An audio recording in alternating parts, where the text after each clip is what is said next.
안녕하세요. 저는 서울과학기술대학교 화공생명공학과에 재직 중인 노인수라고 합니다.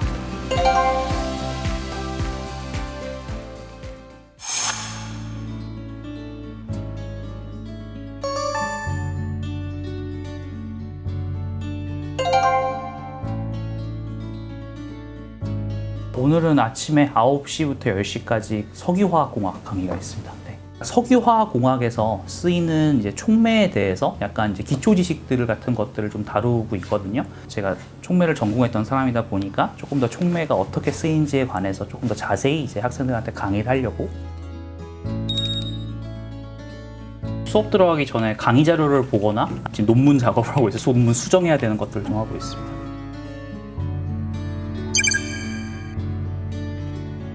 이제 이번 논문 같은 경우는 균일 촉매를 대체할 수 있는 불균일 촉매를 개발을 해서 이제 알킨 하이드로 포뮬레이션 공정에 사용될 수 있는 원천 기술을 개발했다가 이번 논문 주제가 되겠습니다.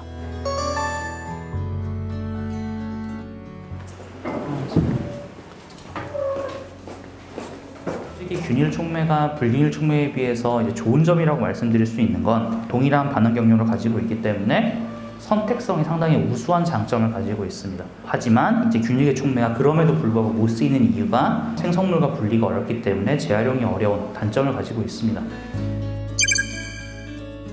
학생들 되게 배려해 주시고 과제 내실 때 기간을 되게 넓게 한 2, 3주 더 넉넉하게 잡아주셔서 수업하실 때도 되게 필요한 내용만 딱딱 해주셔가지고 수업 듣기가 되게 편했었어요. 네, 그때 같은 동기들끼리 얘기했었는데 네이처 1저자로 실린 건 되게 힘들고 어려운 일인데 그런 곳에 저희 교수님이 실렸다는 건 되게 자랑스러워하고 같이 얘기했던 기억이 있어요. 약간 예상치 못한 결과, 그러니까 기존과 좀 다른 결과, 기존까지 이제 균일 촉매를 사용했던 이유 중에 하나가 이제 촉매의 선택도가 이제 불균일 촉매에서는 기존까지는 도다르지 못한 선택성을 도달을 했기 때문에 이런 네이처지에 아마 게재가 된 거로 저는 개인적으로 생각을 하고 있고요. 3가지 목표가 있었어요. 박사과정을 시작을 할 때. 첫 번째 목표가 논문을 몇 편 이상 쓰겠다. 그리고 두 번째 목표 같은 경우는 수상을 실적을 하고 싶다. 세 번째 목표가 흔히 말하는 NCS라고 하는 네이처 사이언스 셀지라고 하는 3대 어쨌든 학술지가 있거든요.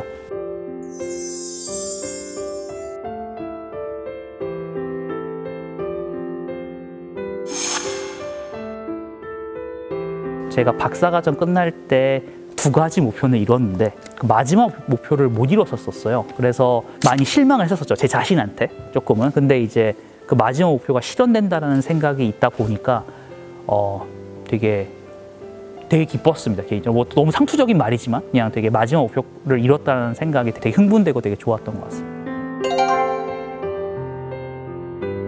뭐 너무 거창하게 솔직히 얘기하고 있지는 않고 그냥 해야 되니까 했었던 것 같아요.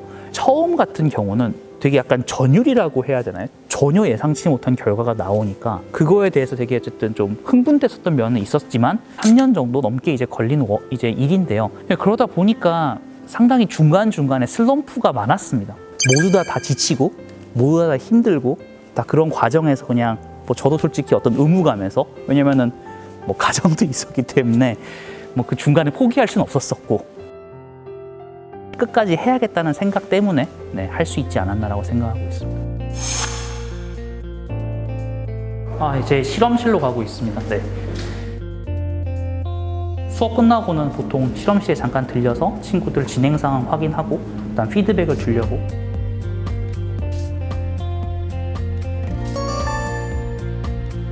제가 이제 학교를 다니면서 봐왔던 교수님들은 사실 자주 뵙기가 힘들거든요. 교수님들 너무 바쁘시기도 하고 이제 연구실에 거의 매일 오시고 매일 오셔서 또 말씀도 많이 하시고 피드백을 하게 되면 이제 쌍방으로 뭐가 잘 오가야 이게 말이 되는데 이제 교수님께서는 그 부분에 있어서 굉장히 잘 지도를 해주시거든요.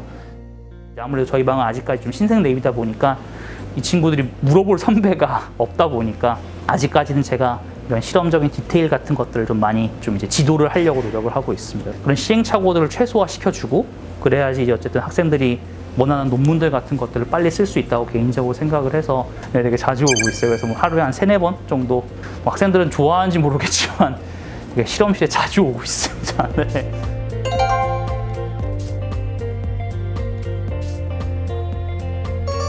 저는 지금 연세대학교에서 박사과정을 하고 있는 학생인데 이제 제가 머신러닝 전공을 하고 있는데 촉매랑 결합을 해서 좀 더 새로운 방향으로 좋은 연구를 내보고 싶어서 노인수 교수님의 지도를 받으려 지금 파견 연구를 하러 와 있고요. 교수님 항상 이제 실수를 많이 해야 좋은 결과도 나온다고 말씀을 많이 해주시거든요. 어떤 그런 실험에서 어떤 결과가 나올지 모르니까 항상 시행착오를 많이 밟아야 그 좋은 결실을 맺을 수 있다고 항상 말씀을 해주시고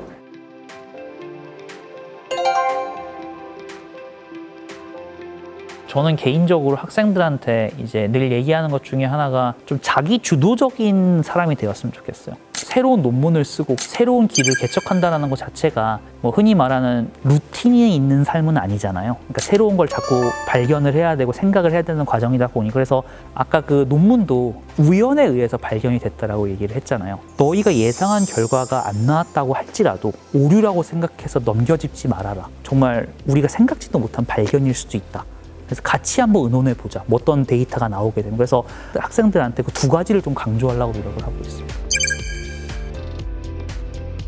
화학과랑 화학공학이랑 차이가 뭘까라고 아마 생각하시는 분들이 많을 거예요. 뭐 고등학생이라고 가정을 한다면 화학은 순수 학문이기 때문에 화학만을 다룹니다. 하지만 화학공학 같은 경우는 조금 더 공정의 관점에서 학문을 연구하게 됩니다. 물리라든지 수학이라든지 이런 공학적인 개념들이 더 훨씬 더 많이 들어가게 돼요. 어떻게 생각하시면 되냐면 화학과 물리와 수학의 하이브리드라고 생각하시면 될 것 같고 화학공학 같은 경우는 꾸준할 거라고 개인적으로 생각을 합니다. 뭐 지금 당장 같은 경우는 컴퓨터 공학이라든지 전자공학에 비해서 조금 덜 각광을 받고 있긴 하지만 모든 분야에서 두루 쓰이는 공학 분야이기 때문에 어느 분야건 취직할 수 있는 장점을 가지고 있습니다. 석유 산업 이쪽에도 가질 수가 있고 그런 반도체에서도 쓰일 수가 있고 그리고 화장품 쪽에서도 쓰일 수가 있고 두루 쓰임을 받는 학과이기 때문에 그러니까 뭐 업앤다운 변동이 적지 않을까라고 개인적으로 생각을 하고 있습니다. 자기가 뭘 하고 싶은지 가장 중요하다고 생각을 해요. 그 과를 선정할 때 내가 정말 뭘 하고 싶은지를 한번 고민해 봤으면 좋겠어요. 저는 뭐 수학과를 가가지고 수학을 전공할 정도로 수학을 잘하지도 못했고 화학과를 가서 화학과 애들과 경쟁할 정도로 화학을 잘하지도 못했고 물리과 가서 물리과 애들과 경쟁해서 뭐 탑이 될 정도로 물리를 잘하지 못했거든요. 근데 이 세 과목을 전부 다 좋아했어요. 그럼 화학과 물리, 수학을 전부 다 사용할 수 있는 전공이 뭐가 있을까라고 고민을 하다 보니 공대 중에서 화학공학과를 선택을 하게 되었고 그걸 좀 고민을 해서 결정을 하는 게 자기 이 일을 평생 한다고 했었을 때 행복할 수 있지 않을까라고 개인적으로 생각하고 있습니다.